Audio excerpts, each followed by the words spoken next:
और इस समय की बड़ी खबर के साथ बात पते की शुरुआत करेंगे। जगत गुरु रामभद्राचार्य ने अपने बयान को लेकर सफाई दी है। प्रेमानंद महाराज पर दिए बयान पर यह सफाई रामभद्राचार्य जी द्वारा दी गई है। मैंने कोई टिप्पणी नहीं की है, ये रामभद्राचार्य जी का कहना है। प्रेमानंद मेरे बालक जैसे हैं। मैंने संस्कृत के अध्ययन पर अपनी बात कही थी। कुछ ऐसे लोगों को कहा गया है जो धर्म का चोला पहने हुए हैं। मैंने कोई टिप्पणी नहीं की। हालांकि एक पॉडकास्ट के दौरान रामभद्राचार्य जी ने जो कहा था वो सुबह से ही विवाद का मुद्दा बना हुआ था। सुन लेते हैं एक बार क्या कुछ कहा। सबसे पहले बात फैमिली पॉलिटिक्स की करेंगे। वैसे तो बिहार की सियासत में परिवारवाद पूरी तरह से हावी है। यहाँ एक कहावत काफी प्रचलित है, नेता का बेटा ही नेता बनेगा, जिसे फिर से साबित करने की अब पूरी तैयारी हो चुकी है, क्योंकि अगले 3 महीने में विधानसभा चुनाव है और इसमें 16 से ज्यादा नेता ऐसे हैं जो अपने बेटे बेटियों को पहली बार चुनाव लड़वाने की तैयारी कर चुके हैं। या यूं कहिए कि बिहार विधानसभा चुनाव में 16 नेताओं के बेटे बेटियां लॉन्च होने जा रहे हैं। इनकी राजनीति का कुल जमा निचोड़ यही है, अहित करने से भी नहीं चूकते हैं। अपने बिहार दौरे पर जो बयान प्रधानमंत्री मोदी ने दिया था, ठीक कुछ वैसी ही तस्वीर देखने को मिलने वाली है। इस बार के चुनाव में बड़े बड़े नेता अपने बेटे बेटियों को टिकट दिलाने के लिए फील्डिंग सेट कर रहे हैं। पप्पू यादव के बेटे सार्थक चुनाव लड़ सकते हैं। शहाबुद्दीन के बेटे ओसामा चुनाव लड़ सकते हैं। आरजेडी सांसद जगदानंद सिंह के बेटे को मौका मिल सकता है। ऐसे में करीब 15 से 16 नेता हैं जो अपने बेटे बेटियों को चुनाव में उतारने की तैयारी कर रहे हैं। वैसे अगर बिहार की सियासत में परिवारवाद को समझे तो लालू यादव फैमिली में तेजस्वी यादव, तेज प्रताप यादव, मीसा भारतीय सक्रिय राजनीति में है। रामविलास फैमिली में भाई से बेटा, दामाद तक राजनेता है। जीतन राम मांझी फैमिली में बेटा संतोष सुमन, बहू दीपा मांझी राजनीति में है। यानी राजनीति अब विरासत से चल रही है, जनता के भरोसे से नहीं। लेकिन लोकतंत्र की सबसे बड़ी खूबी यही है, यहाँ विरासत जीत हार तय नहीं करता, ये अधिकार सिर्फ वोटर के पास है। उत्तर प्रदेश में अखिलेश यादव पीडीए फॉर्मूले पर राजनीति करते हैं, जिसमें अभी तक पिछड़ा, दलित और अल्पसंख्यक का जिक्र होता रहा है। लेकिन कानपुर प्रकरण के बाद अखिलेश यादव ब्राह्मण कार्ड भी चल चुके हैं।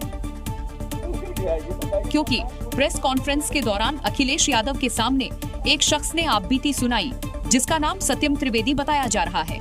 वो अखिलेश यादव के सामने पुलिस पर गंभीर आरोप लगा रहा है। उन्होंने एक कमरे में बुलाया, सामने वाले व्यक्ति को चेयर पे बैठाला और हमको अपनी चेयर के नीचे जमीन पे बैठाल के और अपने बूट वाले जूतों से, ये आज भी हल्के हल्के दाग हैं, उन्होंने मारते हुए ब्राह्मण समाज को गाली देते हुए भद्दी भद्दी गालियां दी उन्होंने। अखिलेश यादव के सामने शख्स बार बार ब्राह्मण समाज का जिक्र कर रहा है और पुलिस इंस्पेक्टर के खिलाफ गंभीर आरोप लगा रहा है। इसके अलावा जैसे ही अखिलेश यादव ने इंसाफ की बात कही, शिकायतकर्ता फूट फूट कर रोने लगा।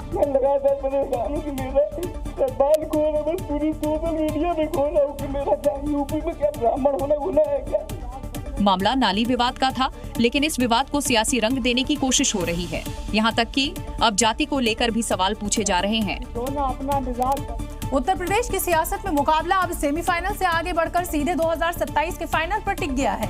एक तरफ बीजेपी है जो दोबारा सत्ता की राह आसान करने के लिए संगठन को धार देने में जुटी है, तो दूसरी ओर समाजवादी पार्टी है जो बीजेपी के किले को चुनौती देने के लिए अपनी जमीन को मजबूत कर रही है। चुनाव में जनता किसे वोट करेगी, इसे तो बता पाना या प्रेडिक्ट कर पाना मुश्किल है, लेकिन मिशन 2027 के लिए दोनों ही पार्टियां बड़ा प्लान तैयार कर रही हैं।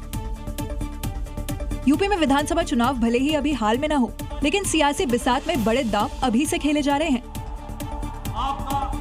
पीडीए फॉर्मूले को आधार बनाकर अखिलेश यादव ने अपनी सियासी चाल और तेज कर दी है। इसी रणनीति के तहत महासम्मेलन किया, जिससे सामाजिक समीकरण को अपने पक्ष में साधा जा सके।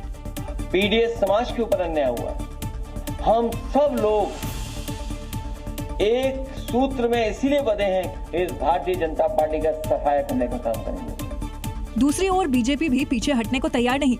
ऐसे में उसका पूरा फोकस संगठन को आक्रामक बनाने पर है।